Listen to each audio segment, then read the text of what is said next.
Je vous présente un énoncé ici qui est soit une ellipse centrée, montrer que l'image du cercle principal par une affinité orthogonale dont on déterminera l'axe, la direction et le rapport. Donc je répète, soit une ellipse centrée, donc bon, c'est assez évident, montrer que l'image du cercle, c'est l'ellipse bien sûr, l'image du cercle principal, le cercle principal, il y a deux types de cercles, il y a le cercle principal qui est le grand cercle, et le cercle secondaire qui est le petit cercle, par une affinité orthogonale dont on déterminera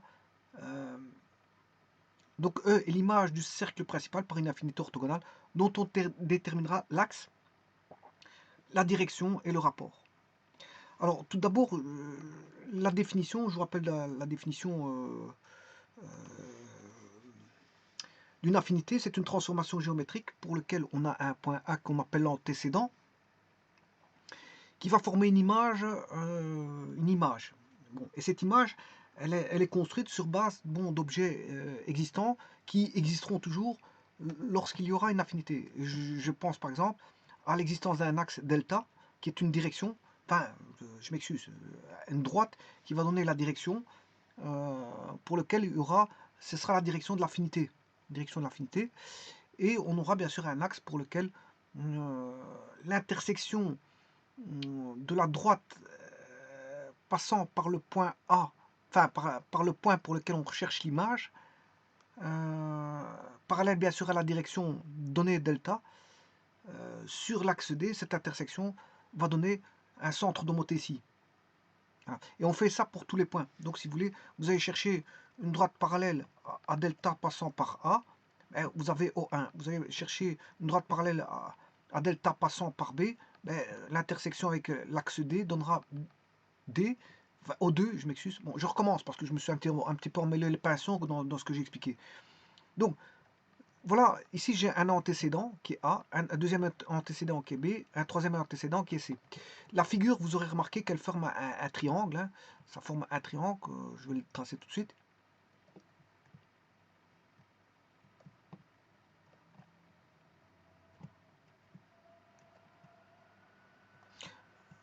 Donc ça forme le triangle ABC. On demande si on doit faire l'affinité de rapport à un tiers. Je vais mettre le rapport à un tiers, parce qu'il faut un rapport. Tout d'abord, il faut un axe.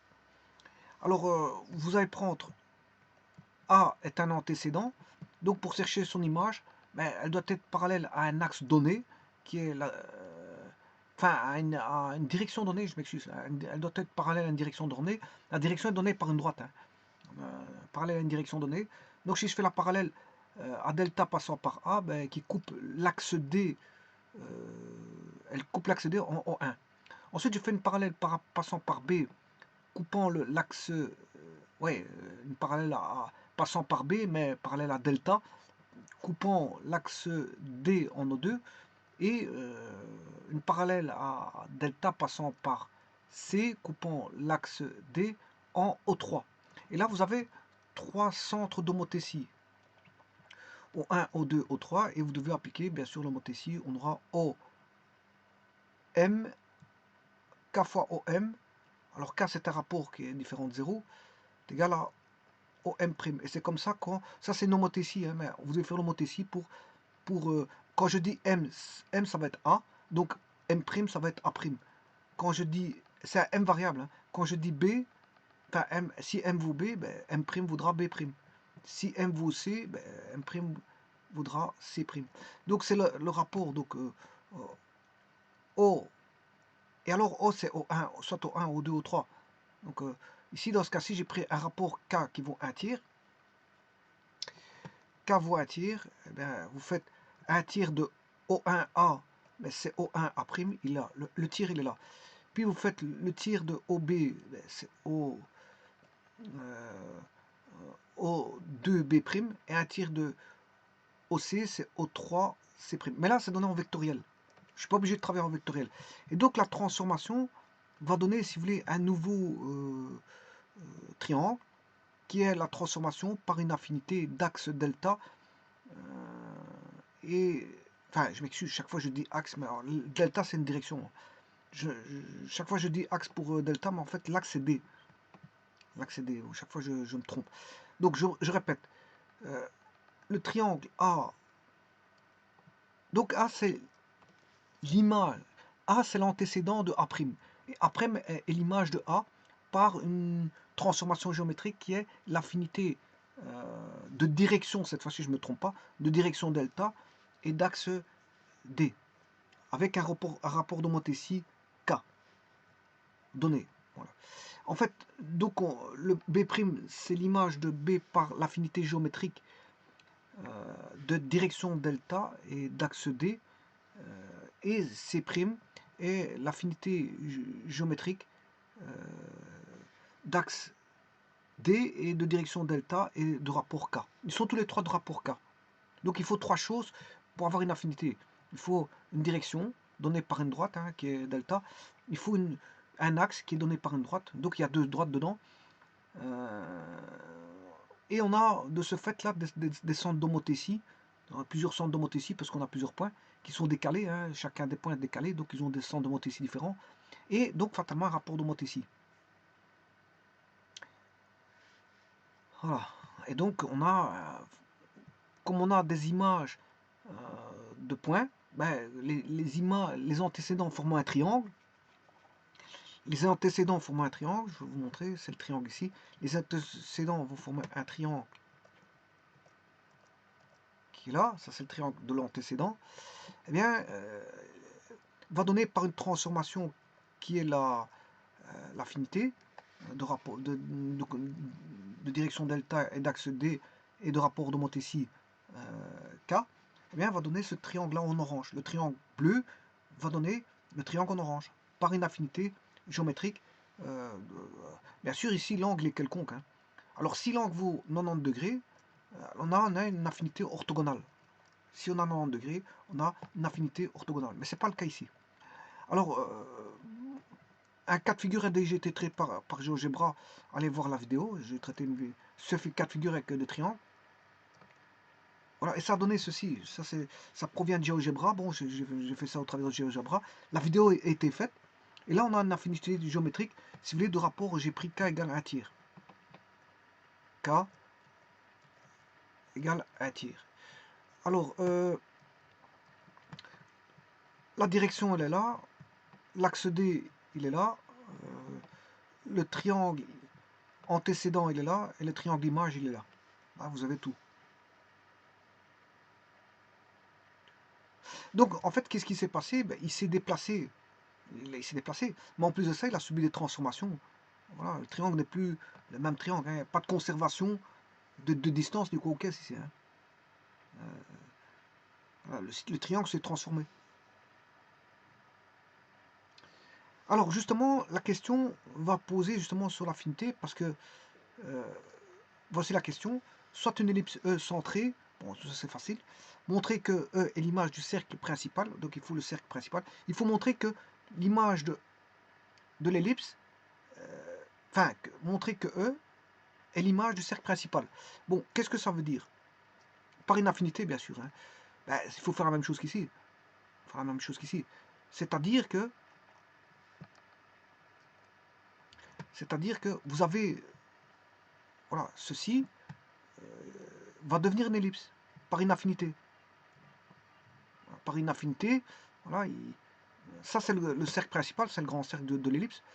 En faisant une transformation d'affinité, en fait, vous aurez l'ellipse. Donc il faut faire une affinité. Donc vous aurez un certain rapport. Alors justement, c'est ce qu'il demande. Il demande quel type d'affinité. Bon, là, il vous demande voilà, c'est une affinité orthogonale. Montrez que l'ellipse, bon, il vous le dit tout de suite, hein, c'est une affinité orthogonale, il vous donne la réponse, dont on déterminera l'axe. Donc il faut chercher l'axe delta. Il faut chercher l'axe delta, parce que je vous ai dit que dans une affinité, il y a un axe delta. Bon, il faut chercher cet axe delta. Bon, ici, il faut du noir. Tant que j'ai pas du noir, je ne sais pas écrire. Voilà, il faut déterminer l'axe, enfin la direction delta. Voilà, ça c'est la direction delta. Et il faut déterminer l'axe qui est D, et il faut déterminer le rapport K. Voilà. Sachant que l'ellipse provient de l'affinité du cercle principal. C'est la transformation qui est une affinité. Hein. Ici, on aura l'affinité Voilà, il faut trouver l'axe delta. Enfin, je sais pas pourquoi je dis chaque fois axe, mais bon, il faut que j'arrête de... Je suis bloqué sur ce mot-là. Axe delta, c'est pas axe delta, c'est la direction delta. Delta, c'est une direction. Delta, c'est la direction. L'axe étant D. Voilà, et il faut le rapport K. Donc, si vous allez regarder ce que j'ai mis là, ben, on a bien la direction delta. Voilà, je ne me suis pas trompé là. L'axe D et le rapport K. Moi, j'avais pris K égale 1 tiers. Et donc, si vous regardez ici, de nouveau, l'exercice, sur les triangles, ben, on avait la direction delta, l'axe D, et le rapport ici était de 1 tiers. Et donc, ils vous disent que si on fait une affinité du cercle principal, vous allez avoir l'ellipse. Mais il faut trouver le K, il faut trouver... Voilà. Mais c'est ce qu'on va s'atteler à faire, sachant que c'est une ellipse qui est centrée. Donc, la première des choses à faire, c'est que je vais créer cette ellipse. Donc, je vais mettre un curseur. Voilà, je mets un curseur. Voilà, il s'appelle A. Je vais aller de... Alors, ce curseur, il va aller de combien à combien? Je peux prendre... Bon, le A, il peut pas être négatif. Bon, je prends un... bon, il peut pas être nul, mais bon, je vais commencer en 0, c'est pas un problème.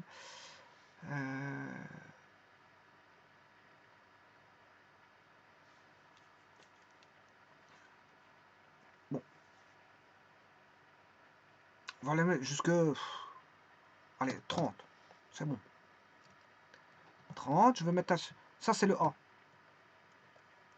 C'est le A. Vous allez voir à quoi il va servir. Ce sera tout simplement pour définir l'ellipse. Alors ça, c'est mon B. De nouveau, 0, c'est pour avoir mon B de l'ellipse. Je vais aller jusque 30 aussi. Bon. C'est un qui va jusque 30, l'autre il ira aussi jusque 30. Et là, maintenant, je peux écrire l'équation de mon ellipse. X carré sur A carré. Voilà, ça c'est le A là. Voilà, A carré. Et alors, pour l'instant, il vaut 1, parce que le curseur, il est à 1. Donc, le 1 au carré, ça fait 1. Plus y carré sur b carré égale 1. Alors, on a, voici voilà, l'ellipse avec une forte excentricité, puis je monte en A. Si je descends avec le A, l'excentricité diminue. Alors, l'excentricité est comprise entre 0 et 1. Maintenant, si vous avez l'excentricité qui vaut 0, 0,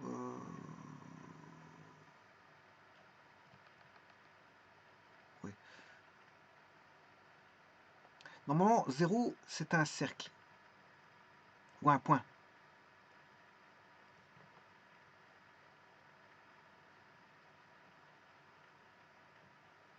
Normalement, 0, c'est un cercle ou un point. Enfin bref, on va pas, c'est pas ça le but de la vidéo. Non.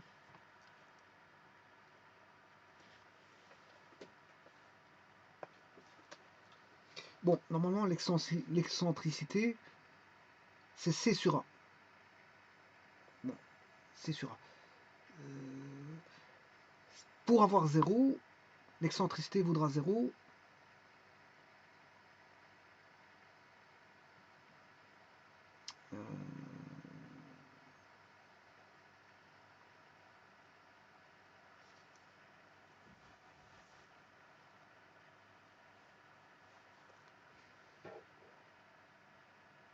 Ça veut dire que A carré égale B carré.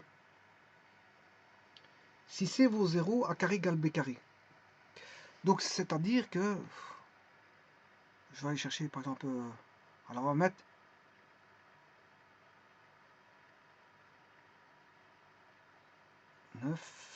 9,3. Je vais essayer d'aller en 9,3. Bon, c'est un peu trop grand. Je vais essayer de diminuer. 5,1. 5. Voilà. Là, on a bien un cercle. Je vais chercher l'excentricité de C. Excentricité de C. Effectivement, ça fait 0. Donc, je vous avais bien dit, c'est un cercle. C'est un cercle. L'excentricité vaut 0 quand on a un cercle. Bon, voilà.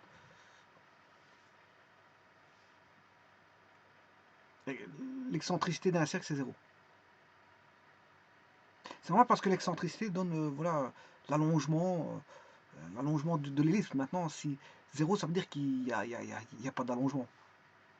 Il n'y a pas d'allongement. D'un côté comme de l'autre, il n'y a pas d'allongement. Donc ça veut dire qu'on a un cercle. Bon, ceci étant dit, ça ne m'intéresse pas ici. Par contre, maintenant, ce que je vais faire, je vais dessiner, donc je vais mettre l'ellipse. Voilà, pas trop grand non plus. Vous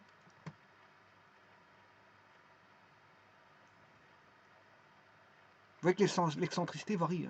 Bon, on n'aura jamais 1, je vous le dis tout de suite. Bon, 1, c'est de la foutaise. 1, c'est une parabole, c'est pas une ellipse. Une ellipse qui vaut 1, c'est pas possible. L'ellipse est toujours compris entre 0 et 1. Si GeoGebra donne avec 1, c'est parce que il fait une approximation, c'est normal. Bon, lui, il va vous donner 1 proche de 1.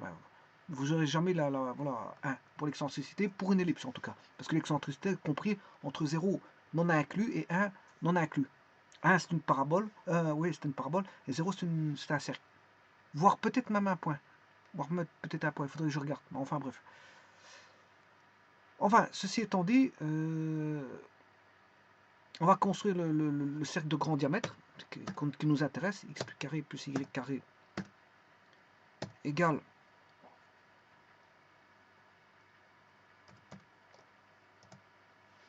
voilà.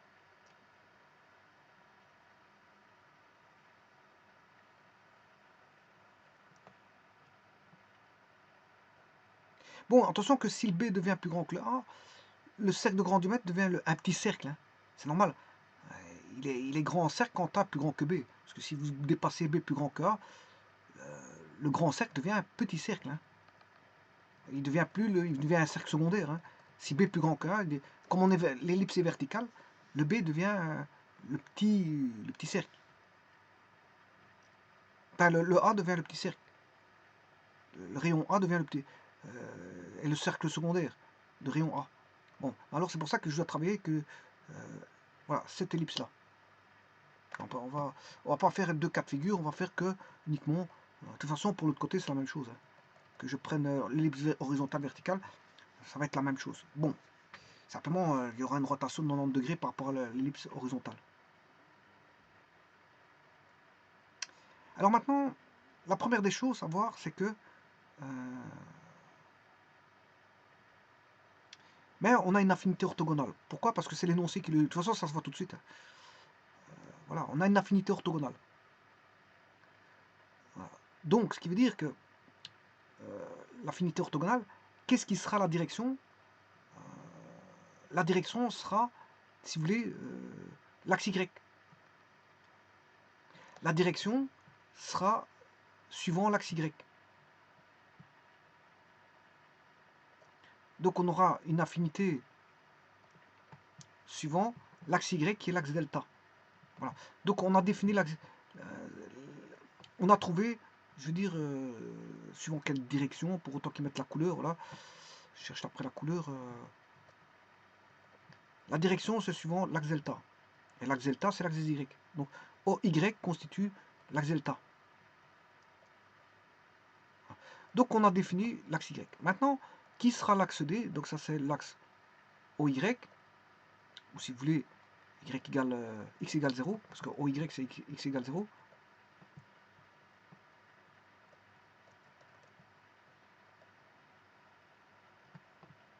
Donc l'axe delta, c'est l'axe OY.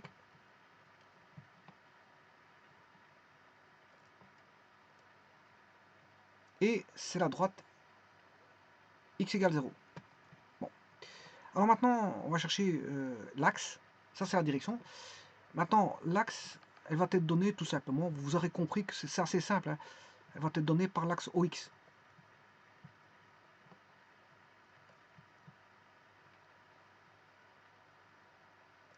L'axe OX. Voilà, donc l'axe OX, ce sera D. Voilà, l'axe OX, c'est D. Et bien sûr, c'est l'équation Y égale 0. Bon, donc on a l'axe delta, on a le D, mais il faut aller chercher ce rapport. Alors, bien sûr, on a dit que c'est le cercle principal qui devenait ellipse, hein. Par la transformation de l'affinité, il va devenir ellipse. Par transformation d'axe delta, enfin de direction delta, sur l'axe D. C'est-à-dire, si vous prenez, je prends un point, ça veut dire que ce point-là va devenir ce point-là. Ce point-là va devenir ce point-là. Bon, si j'en prends un autre, ce point-là va devenir ce point-là. Et bien sûr, ce point-là va devenir lui-même. Voilà, quand égal. Voilà. Donc ici, vous aurez compris que il faut trouver ce rapport. Alors K normalement doit être différent de 0. Alors pour trouver ce rapport, c'est assez simple. Regardez bien, je retourne sur GeoGebra. Ben, le premier rapport qu'on peut trouver, c'est celui-ci. Si je prends un point sur l'axe et un point sur celui-ci, voilà, je vais avoir le rapport. Alors n'oubliez pas que le rapport, c'est un rapport d'homothétie. Hein. C'est un simple rapport d'homothétie.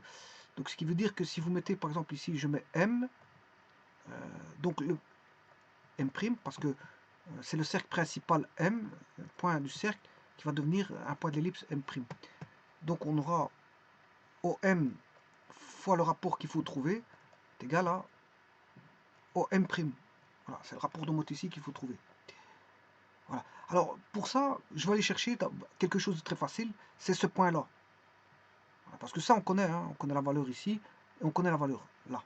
Et puis après on verra. Pour la suite, bien, il suffit de faire... donc, rappelez-vous que c'est OM, alors M c'est A. Ouais, pour éviter, j'ai mis A, je vais l'appeler M, et B c'est, on va mettre M', comme ça, bon, c'est l'image. L'image c'est M'. L'antécédent c'est A, mais pas BM', mais M'. Voilà. Comme ça, on a M qui est là. Alors cette fois-ci, je ne travaille pas avec des vecteurs. Hein. Bon, je l'ai fait avec des vecteurs auparavant. Bon, ici, je vais directement faire avec des distances. Bon, par contre, ici, j'ai deux points M. Je ne sais pas qu'est-ce qu'il m'a fait.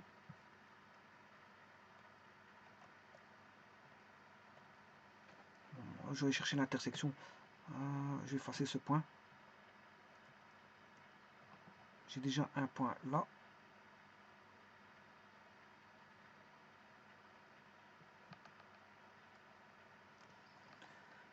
Comment il s'appelle ce point? C'était un point de la conique, ça. Bon, ben, je vais aller remettre un point d'intersection, hein, parce que intersection de la conique avec l'axe. Voilà, il m'a donné B. Ouais, mais le problème, c'est qu'il m'a donné B. Bon, c'est pas grave. Bon, l'image, c'est B. Ben, c'est aussi A. C'est B, A. Les images, c'est B. Moi, je vais rechercher que par rapport à B. Hein. Chercher par rapport à B. Bon, ben, on va voir ça. Donc, la distance. Regardez bien que la distance, elle fait 6. Hein, mais je vais quand même le mettre comme ceci en termes de distance. La distance, ouais, il faudrait que je mette une origine. Je vais chercher une origine.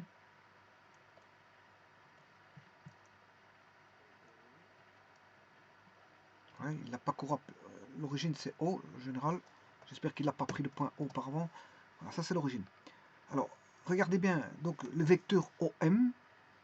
OM, je vais chercher, je vais parler en termes de distance parce qu'avant je le faisais en termes de vecteur. Je peux le faire en termes de vecteur, c'est pas un problème. Je crée le vecteur OM et le vecteur OB. Bon, je peux le faire en termes de vecteur. Je vais le faire après.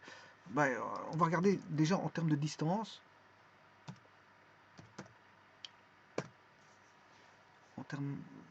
En termes de vecteur, il faudra parler de normes. Bon, j'ai pas envie de trop compliquer la chose. Je vais chercher en termes de distance, c'est plus facile.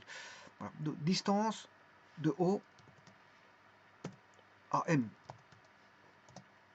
6. Ça, vous le savez, parce que c'est le cercle de rayon 6. Voilà. Vous voyez que le A, j'ai mis... Dans le curseur, le A, il vaut 6. Voilà. Nombre A, il vaut 6. Voilà. Donc j'ai la distance OM. Maintenant, je vais chercher la distance OB.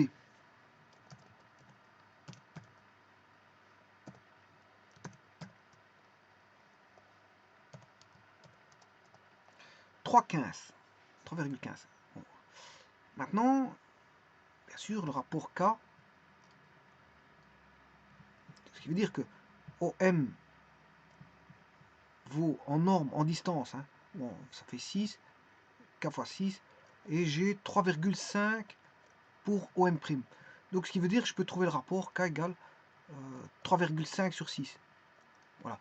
Donc là, je vais regarder 3,15. 3,15 sur 6. Et je le rapport K. Donc, je vais faire G sur F. G sur F.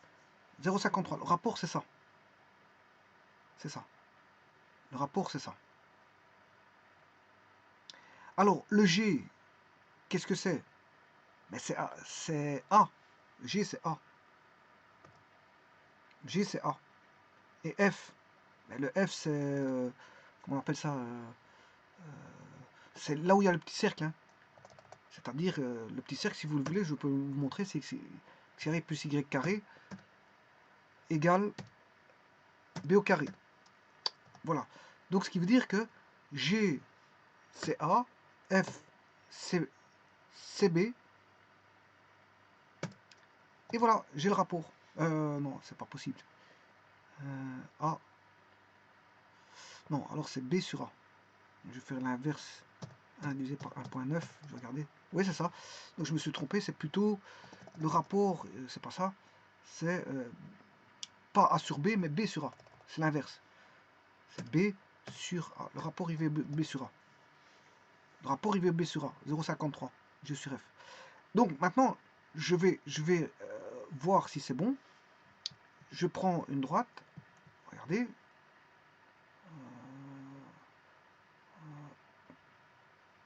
On va passer ici.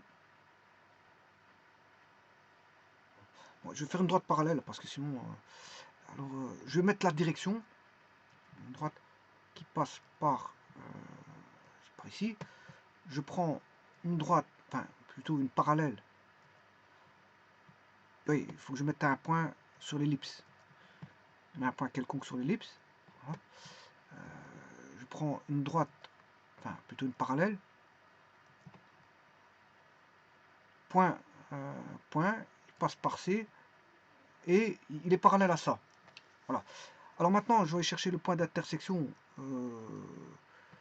Point d'intersection de cette ellipse là avec la droite ici. Voilà. Et maintenant, je vais calculer la distance. Bon, il faut encore un autre point. Parce que j'ai besoin d'un troisième point. Je vais mettre un point donc, à ce niveau-ci. Et maintenant, on va regarder si on a bien un rapport de 0,53. Si c'est le cas, parce que c'est toujours vrai. Vous allez voir. La distance. Maintenant, je vais faire la distance FD. Distance F virgule D. FD. Ouais, bon, c'est d'abord, je dis que c'était, c'est la distance FC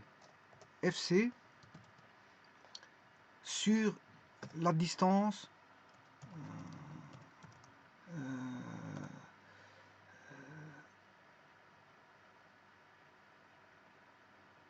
FD. Voilà, c'est bien ça, 0,53. Maintenant, regardez bien que cette distance, je vais faire une animation. Cette distance ne bouge pas. Cette distance reste toujours de 0,53. Donc, en fait, on a bien, voilà, une infinité de rapport K égale 0,53. Donc, c'est-à-dire, ici 0,53 parce que c'est B sur A. Le rapport vaut B sur A. Le rapport vaut B sur A. Voilà, l'affinité, c'est K. Alors, je peux changer ça. Je peux mettre le rapport, pour autant qu'il le veuille, bien sûr. Il faut que j'arrête l'animation. Et je vais aller changer. je vais l'appeler K, pourquoi pas, s'il veut bien. Non défini, oui, il veut pas. Il veut pas parce que peut-être que bon. Enfin, moi je voulais l'appeler K, mais il ne veut pas. Ok. Est-ce qu'il veut bien ou il veut pas? S'il ne veut pas, je vais remettre le N. Ah, il me l'a mis là. Bon, gardons le N, faites comme si c'était le cas. Donc, ce qui veut dire que, voilà, le rapport, là, bien, on a bien une infinité de rapports, B sur A. Mais attention que c'est une affinité sur Y. Hein, parce que sur X, ça c'est... Voilà.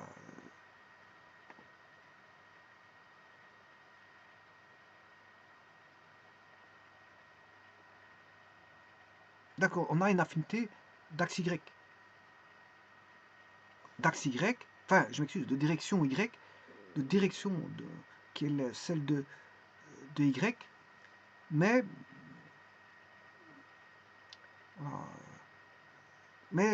d'axe qui est OX, d'axe OX.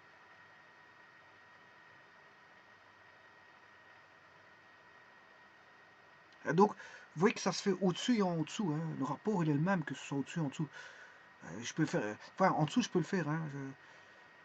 FC, FD, FC, FC, FD, FC, FD, mais oui, donc FC, FD, voilà,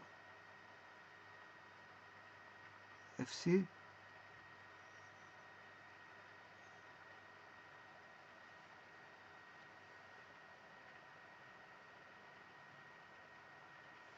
alors, ici, je vais regarder quelque chose. Je vais faire une pause quand il va... Bon, là, l'affinité... Là, est-ce que c'est toujours vrai? Bon, pour autant qu'il s'arrête. FC... Oui, parce que, ouais, c'est ça. Même qu'il est en dessous, le FC qui soit en dessous, si je ramène le FC au-dessus, c'est la même distance. Ouais, c'est ça, c'est la même distance. Hein. Que j'aille au-dessus, regardez, le rapport il est toujours constant parce que ce C là, qu'il soit là ou là, c'est-à-dire qu'il soit là ou là, on s'en fout. La distance là et la distance là est la même, dans les mêmes distances. Donc le rapport, quand vous faites le rapport de, voilà, le rapport de tout ceci, voilà, sur ceci ou tout ceci sur ceci, fera toujours une constante parce que c'est les mêmes distances. C'est les mêmes distances. Donc même qu'il est en dessous, ça fait toujours le rapport d'affinité voudra toujours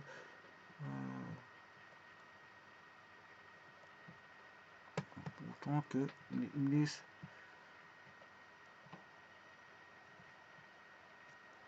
Voilà, qu'il soit au dessus. Regardez le C, le D est au-dessus. Le C est au-dessus. Voilà. Le rapport il fait toujours 0,53. Voilà. Le C est en bas et le D est au-dessus. Le rapport fait toujours 0,53. Donc voilà, on a bien un rapport d'affinité qui est constant. Et donc l'axe OY est l'axe OY est la direction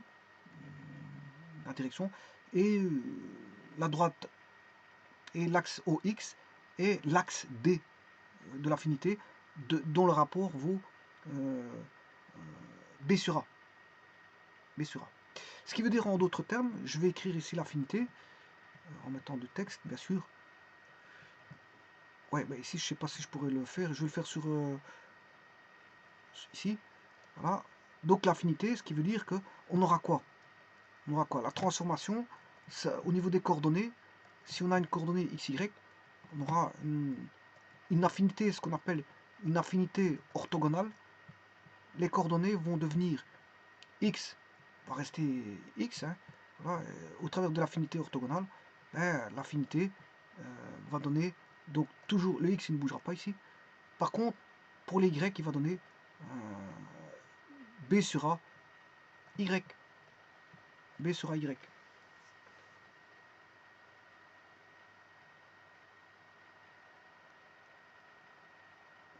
Donc, et je vous rappelle que le cercle principal, son rayon, il a le centre O, voilà, de rayon A, mais de rayon A. Et donc j'ai pris une ellipse horizontale, hein. C'est pour une ellipse horizontale. J'ai pris une ellipse centrée horizontale.